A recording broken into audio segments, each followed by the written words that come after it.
This is part 2 of a 2-part podcast. Put Paul's brain on your plot. Do you have a hunk of land but don't know where to start? Do you have a world-changing permaculture idea and you need some feedback? Do you feel like the guy in overalls may inexplicably hold the keys to all your wildest permaculture and homesteading dreams? Well, you're probably wrong.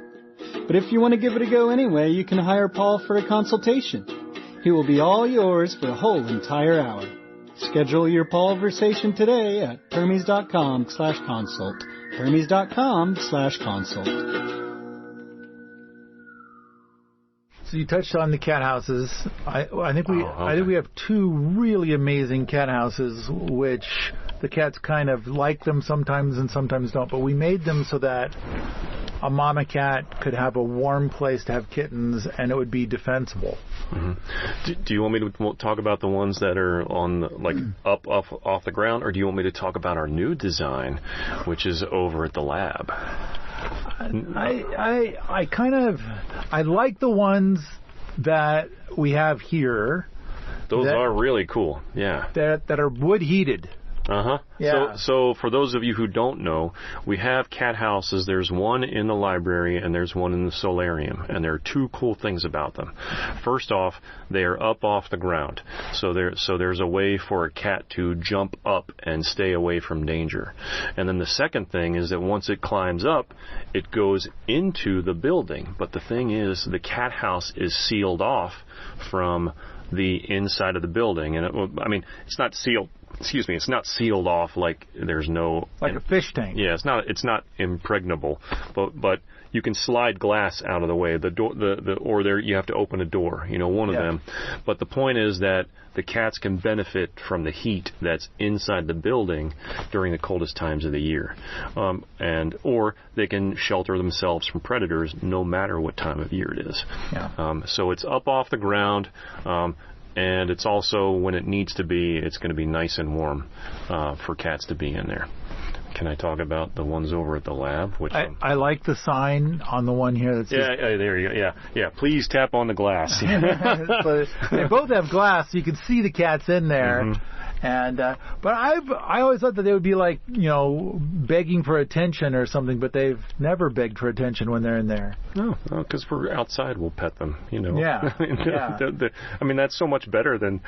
G-Dog would play with me in the morning, because that's where he would stay in the library, and I would see him right when I walked in, right at the beginning of the day, and I would tap on the glass, and he would be running himself back and forth across the glass, because that's how he would wake up in the morning as well. Okay. So that was our little good morning ritual. Okay. And then, the other one is called, the one that doesn't say, there's one that says, please tap on the glass. I don't know if it has a name. The library one. And then there's the Caddy Shack. Yeah. Which has a bigger glass window, and it has a door that opens. It's kind of a double-decker thing. Mm-hmm. Yeah. So we wanted to have a cat house that was big enough to fit several cats at the same time, especially when they're adolescents and they're still hanging out with each other. So having these upper levels in there is a way to maximize the floor space or maximize the room. So they don't all have to be crammed in on the same level. They could be on the upper levels as well when they want to get away from their bratty siblings, or if somebody's having the zoomies inside the cat house, they can jump up and get out of the way. So those are the 2 that I like. Now you've made several others, and you want to talk about those. I do. I think this is important. So for those of you who are thinking of, you're considering taking in feral cats or barn cats as part of your particular garden care strategy, here's what I recommend. What you want is, imagine the letter S. And at either end of the letter S, that is a doorway. So where the letter S begins is a door, and then it makes a curve, and then it comes back out a door at the other end. In the middle of the S is the living space. So keep that image in mind. What we have going on is, say for example, it's a 2 foot by 3.5 foot structure. And it's just a wooden structure. We have doors on opposite walls. But then right next to the door on the inside of the structure is a separating wall. And what this means is that when a cat comes in, it has 2 options to enter and 2 options to exit. This is important, especially if they are being attacked by a predator, or they're feeling stalked, or they're feeling panicked, or whatever. All right. So whenever a cat comes in, it has to move its way around that separating wall in order to get into the main living space. That main living space, because it has 2 exits, a cat is going to feel really safe about putting their kittens in there. So we had 2 cats over at the lab, for example. This is where we have these cat houses, by the way, over at the lab. We had 2 cats, Early and Cheyenne. And Early and Cheyenne both had their kittens earlier this year in the same cat house. They actually shared the space for their litters, and they had a total of like 9 cats over there. And I really feel like it is due to the design of that cat house. So it's protected from predators, but it's not a one-way. It's not like the only entrance. You know, cats can enter from both sides of the building, both sides of that structure, and you know, if a mountain lion comes along, it's only going to fit its paw in there, but the paw is not going to be able to reach into the main living area because of that separation wall from the exit. So that's what I would recommend. Make sure you have a central living space, and then you have 2 exits from that structure that are separated from the main living space by that extended wall on the inside. And I think your animals are going to be feeling a lot safer about using that as a place to sleep, to have their kittens, to raise their litter. Yeah. I'm really happy with those designs in particular. We've done it. Oh, and also, when you have a cat house like that, we made the roof removable. So we can go in there, we can clean things out, we can add more bedding in the wintertime. And finally, we've upholstered the inside of it. So we had so for one of the structures, we had a spare sleeping bag that was left on the free shelf.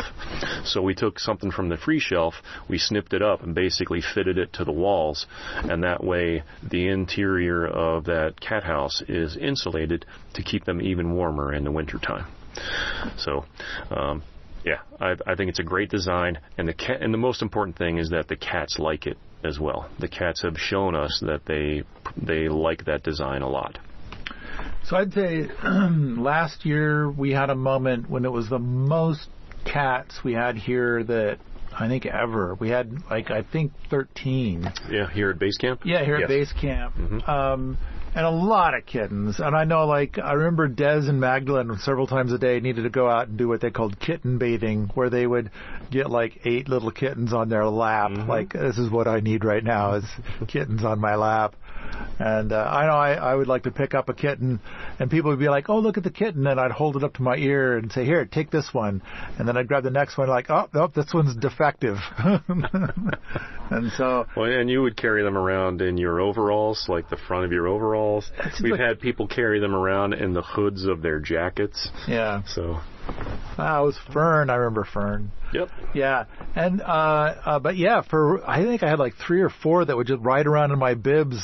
They would just get all comfy, and I'd be out doing stuff, and they'd be just riding around with me. Sometimes they'd have little wars inside my overalls. In your pants. Yeah, chill, man. Sometimes I would have to do that at night in the tent, where they're all scrambling around inside the blankets, hitting each other. I'd be like, whoa, tap the brakes. You on that side. You go over there. But that's just cats trying to get along. So right now, the 3 cats. Maybe it's 4. If you want to count Cuddles Gink, yeah, there's Cuddle Gink. 4. It seems to disappear a lot, but they're all kittens from last spring, so they're more than a year old. Just over a year. Yeah, mm-hmm. And then the bigger cats just kind of check in once every month or 2, except for Black Spark, who kind of pops around every 3 or 4 days to be the queen. She's. I mean, I don't know if you need to get into this. She stays at base camp, but she always sequesters her new litter. She keeps it away from, I would call, general population. And she once had a litter inside of a barrel, and I said, we gotta hit the undo on that. I think we tipped the barrel over. Yeah, I put and then she blankets. did not like that. No.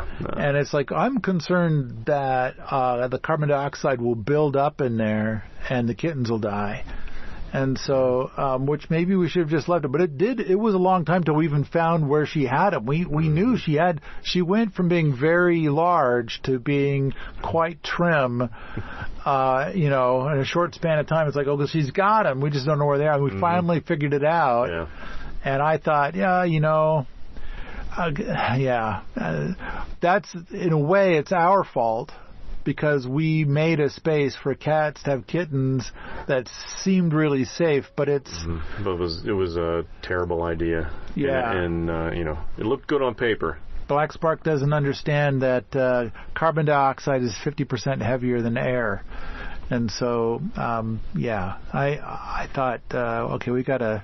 Anyway... So we sorted that out. We messed it up, and then she was like, I don't want you guys looking at my kittens anyway, so she moved them. You guys are dicks.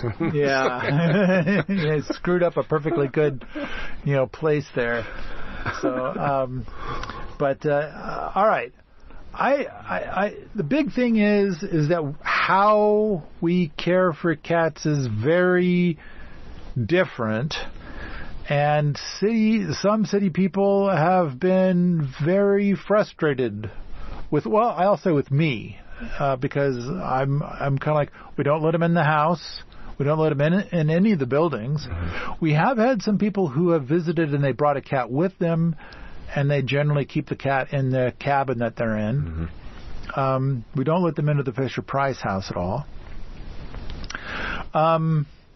And we've had people with dogs, and the cats have always done well with the dogs, because they run like hell until they get used to the dog. Yeah. Well, I mean, they have the cat houses that are here. Yeah. So they can run up in there and escape if they need to. Or, because dogs really can't climb on top of a wood pile. So we have, right around the library and solarium, there's the big stacks of wood. And the cats climb up there, no problem. Or they climb underneath, no problem. And dogs usually can't make it on either of those situations, and certainly not in the cat houses. But the gardens are now a glorious jungle, and I think that it's because of the cats. Yeah. I know that in the past, when all those chipmunks just destroyed everything, then we didn't have. It was pretty sad looking out there.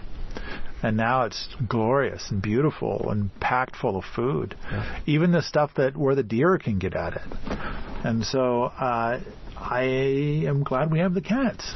I do think that once in a while I see some insect damage. Like right now, the potatoes. I mean, here we are. We're closing on the end of June, and we've got potato plants that are already good 3.5 feet tall.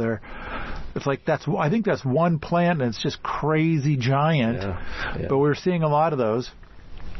But it looks like there's some kind of little holes in some of the leaves.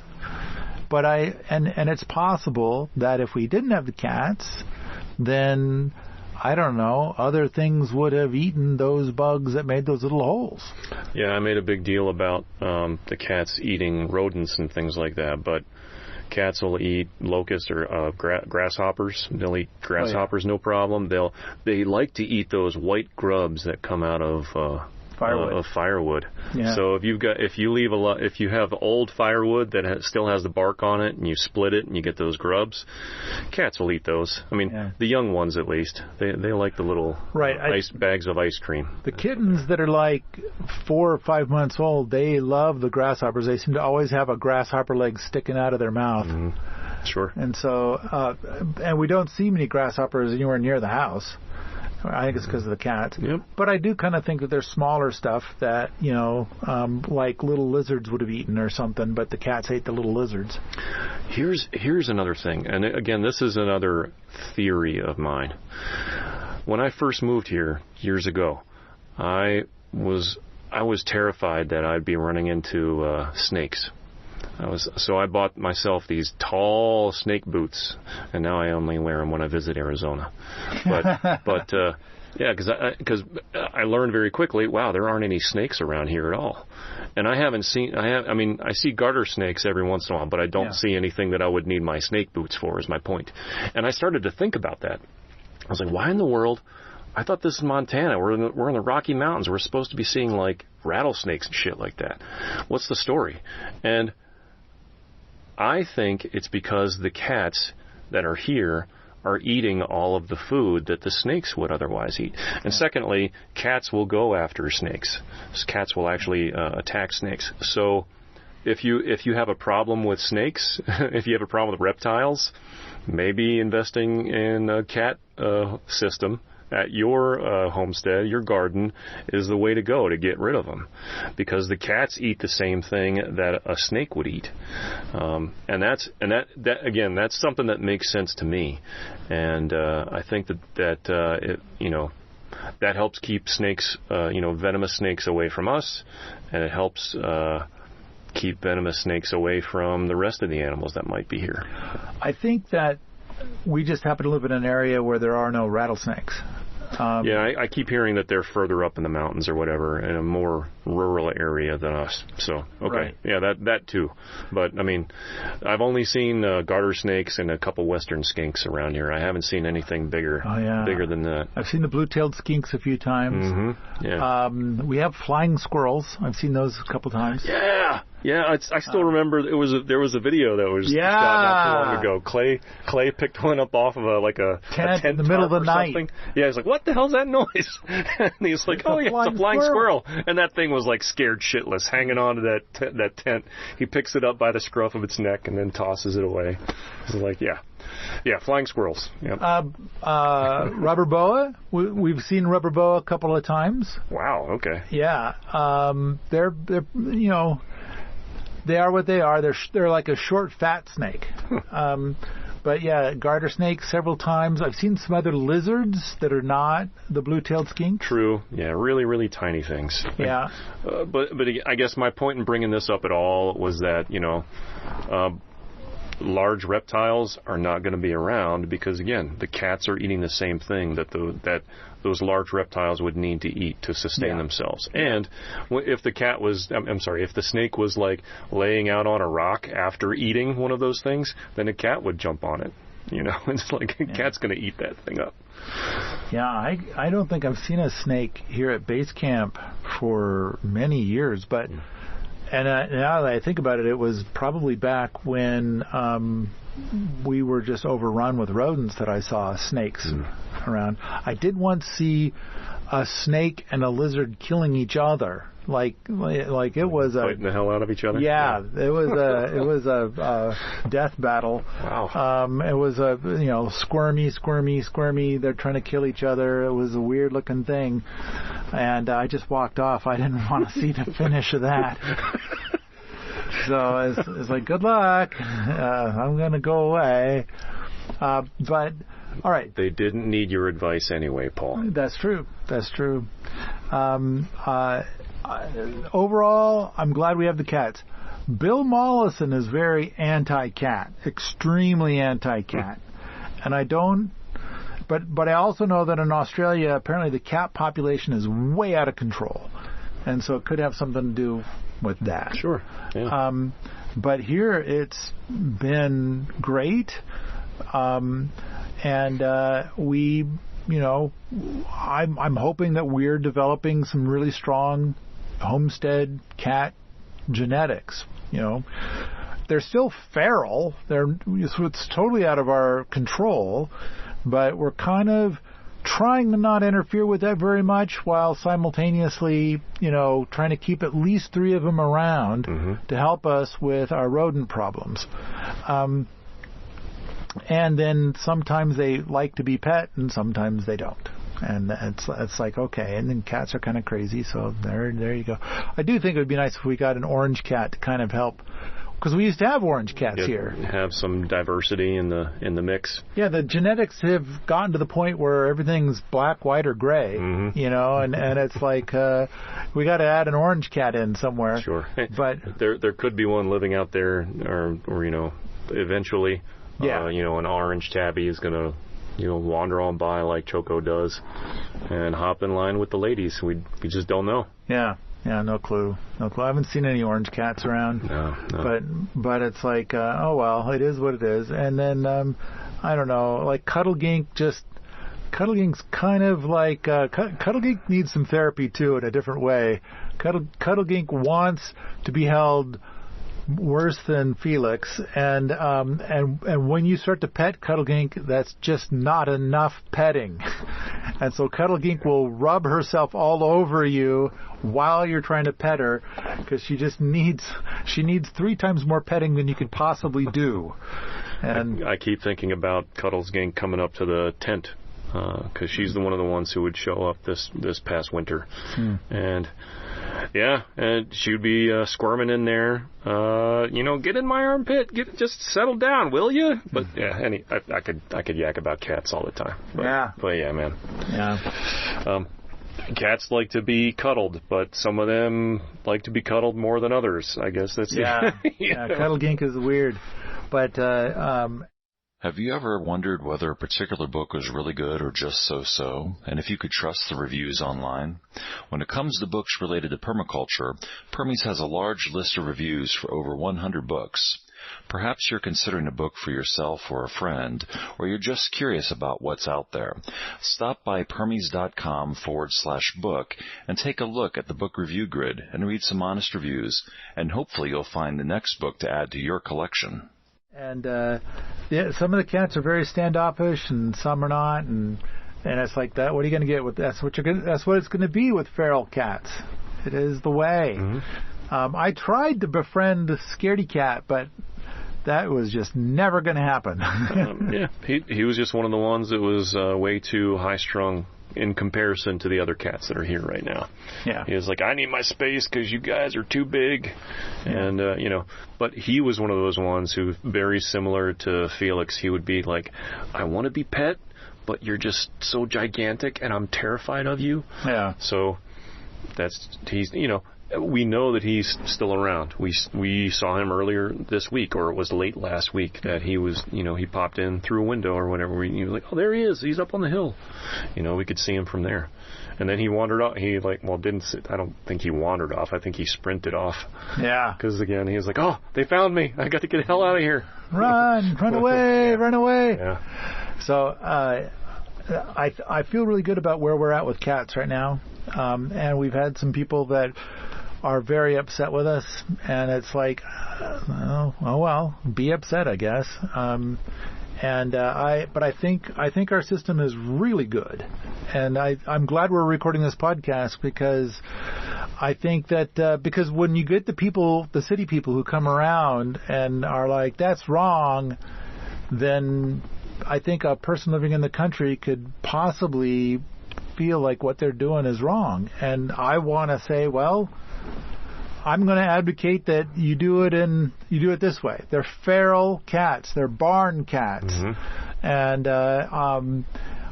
we put a little food out each day to just not to feed them, but to bait them, to keep them around. Encourage them to stick around, yeah. And we'd only need 3 of them, so we're not putting enough bait out for 12 cats. We're putting enough bait out for 3 cats.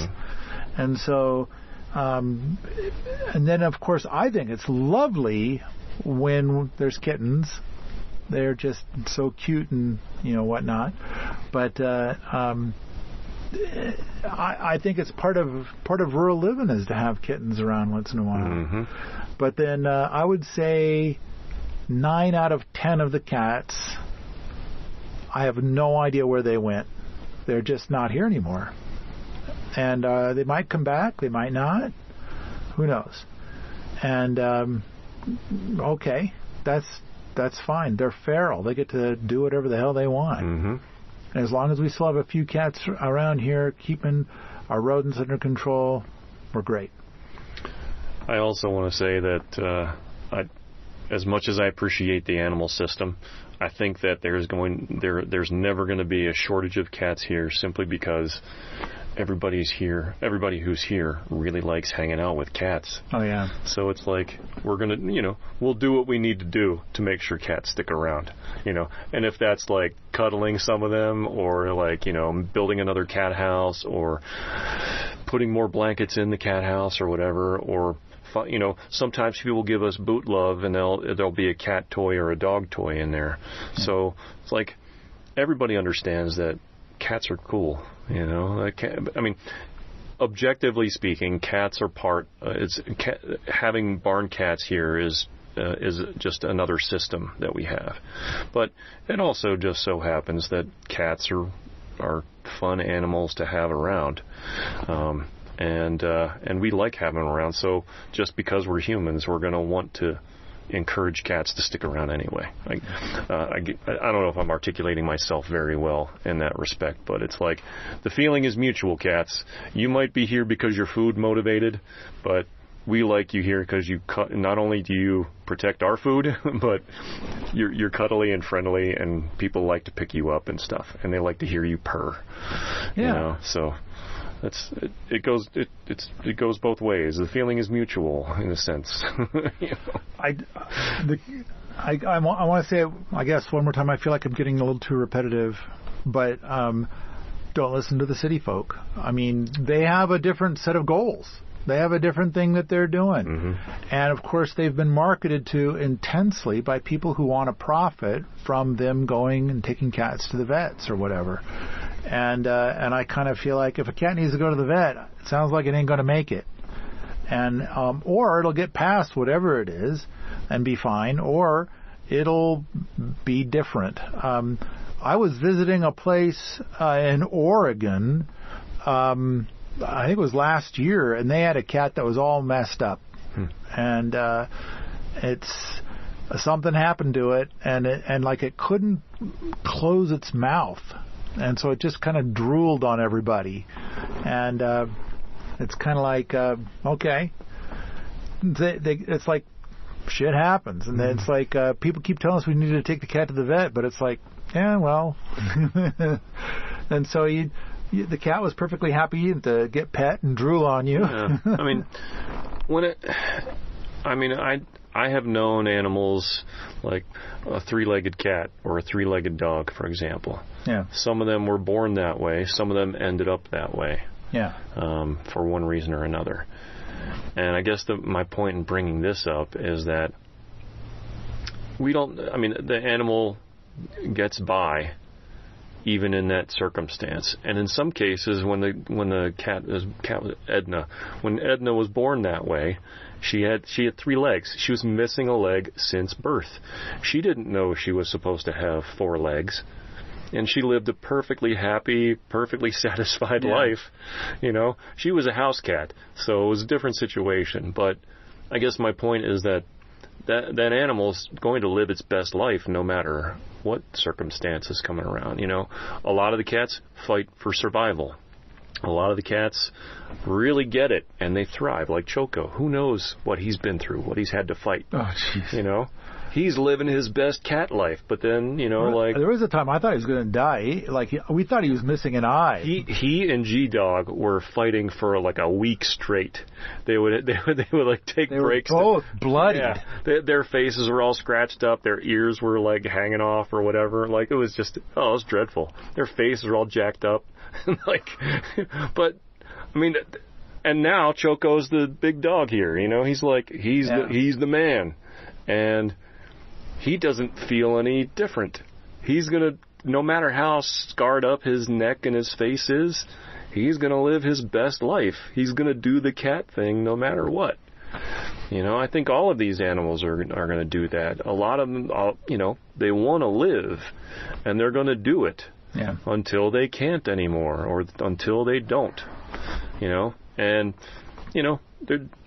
is Donkey out there somewhere, or did she die? I don't know. I'm going to think about her almost every day. I miss her terribly, and her orange-red eyes. I still see her, And I hope that whatever she ended up doing, she's living her best life, until she wasn't anymore. I mean, that's what I plan on doing with my life, Like, just because I'm a human meat bag doesn't mean that I'm any more complex than a cat is. I guess that's way off target. I'm so sorry. I don't want to ramble about that, but like, just because an animal is injured or lame in some way that we think is a defect, that doesn't mean that animal is not going to be able to thrive in its own environment, wherever it finds itself. So that's what I wanted to. I want to give everybody permission to raise cats. Well, this isn't exactly raise cats, to facilitate local feral cats, to facilitate barn cats. And in a way that is radically different from the way that city folks raise cats. The city folks will spend $5,000 to $10,000 a year caring for cats, for one cat, and so it's like we do nothing more than we buy some kitty beans and throw hardly any kitty beans out there, and it's like they really need to get 90% of their food out of the wild, and it's like not from us. We definitely are not giving them enough food for feeding them. It's just keeping them around. Yeah. So none of the cats are here happy and fat. They are happy and lean and active. Yeah. And living the cat life. True. Like, I don't think any of the cats here are suffering. I mean, and people come here and they say, "Oh, this is so cruel," and on the one hand, I'm like, I don't get it. I don't know where you're coming from. You're a damn moron. But on the other hand, I mean, I lived in cities for much of my life, and I understand it is a completely different environment. And somebody who has seen any kind of feral animal population, wild cat or wild dog population in the city where they are living or where they used to live, they have a different understanding of animals, and they see that as a problem. When we are here in the great wide open and big sky country, very different environment than a city. So I'm not going to say city people are stupid. That's not what I mean when I say that they don't understand. I didn't understand fully until I was here, and I've lived here for 4+ years now. So I have a greater understanding of how the barn cat thing is an integrated system within our series of systems here, and how it works and why it works as well as it does. I think the thing that concerns me is some of the people who think that we're doing it wrong are so very hostile about it. They insist that we need to comply with all cats should be indoor cats, and all cats need to go in and get spayed and neutered, and then they get all their shots and everything. Well, this is simply another stripe of what is good gardening.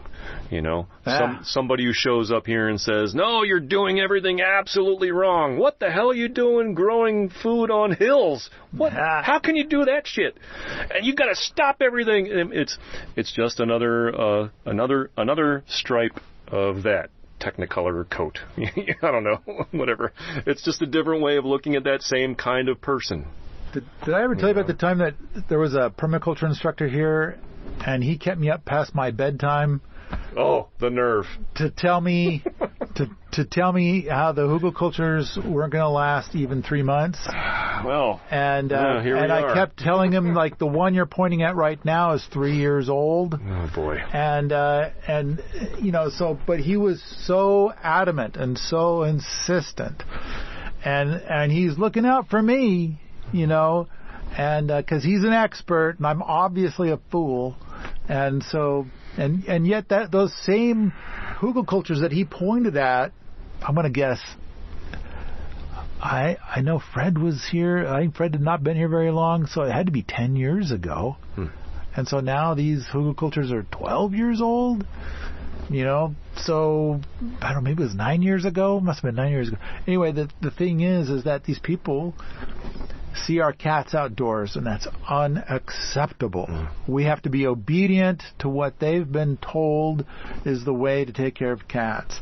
And the fact that we won't obey them instantly and immediately deeply upsets them, and then they oftentimes leave in a huff. Yeah, that's happened. But again, I think it's an influence of living in cities and not being open to new experience. Yeah. So those two things working together, because they're not one and the same. You could be living in the city, somebody like me.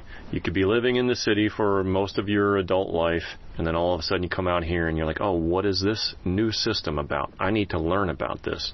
You can ask questions and as part of the learning process, but you can't dismiss it out of hand just because it's different. Again, very similar to people who protest about gardening on mounds or rocket mass heaters or toilets, or how to deal with human waste. It's not a waste; it's candy. We don't. Yeah, I was about to correct myself. We don't call it waste here. It's very different. I mean, take a look outside the willow feeder, and you'll see the success of the trees out there because of how we address what people call human waste. We call it candy because those trees love it. Yeah. Anything else about cats? I feel like I've got 57 new topics to start, but it's like. Well, I know I'm expectant that we'll have a chance to talk about livestock guardian dogs in a similar way. One of these days. And I think, because we're going to have chickens here eventually.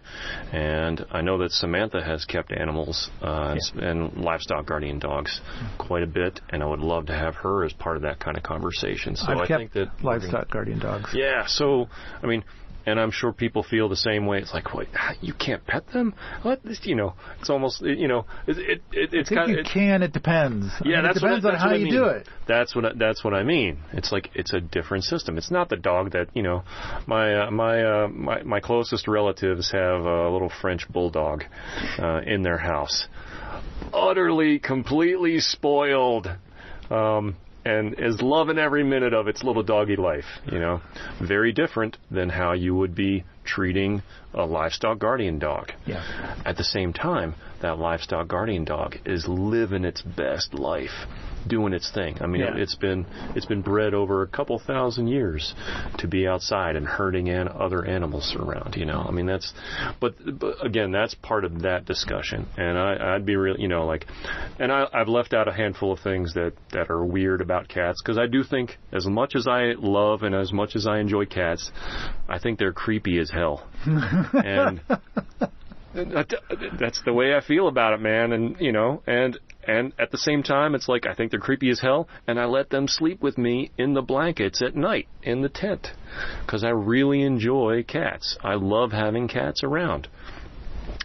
I have a feeling I'll have so much more to learn when we take in a livestock guardian dog, because I haven't spent much of my life at all around dogs. I can't say I'm a dog person. I'm much more of a cat person. But again, it's an integrated animal system into all of our systems here, and I would love to learn just how much of an asset livestock guardian dogs can be, and I just don't know anything about that yet. But I know that you and Samantha and of course other people who've been keeping livestock guardian dogs will have so much more insight that people coming from the city or like, what, times are tough, I think I'm going to have to start preparing or taking care of myself and my own food and blah blah blah, my own animals. What about chickens? I can get chickens in Baltimore County. How do we take care of those animals? A livestock guardian dog is the answer, but it's a very different dog, very different kind of dog than my French bulldog that my brother's family has. So with several of these things, I kind of feel like I feel a sensation of tangents. Yeah, sorry.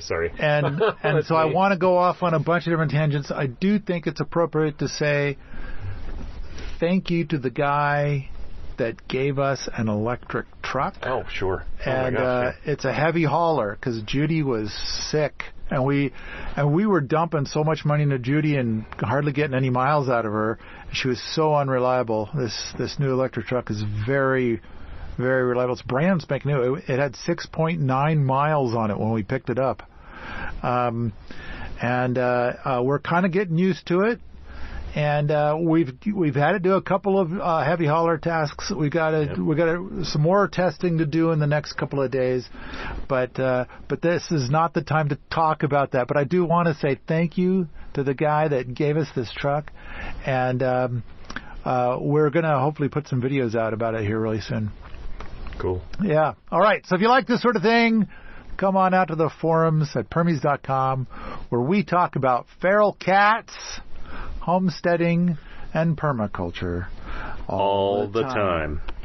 Hey, this is T. Blankenship. Are you a fan of pie? Where there's pie at Permies.com. This pie grants the user secret access. You also get free things like videos of Wheaton Labs, the ability to add 2 thumbs up to posts, and more. To get pie, go to Permies.com/pie to get the inside scoop of what pie can do for you. Again, that is Permies.com/pie.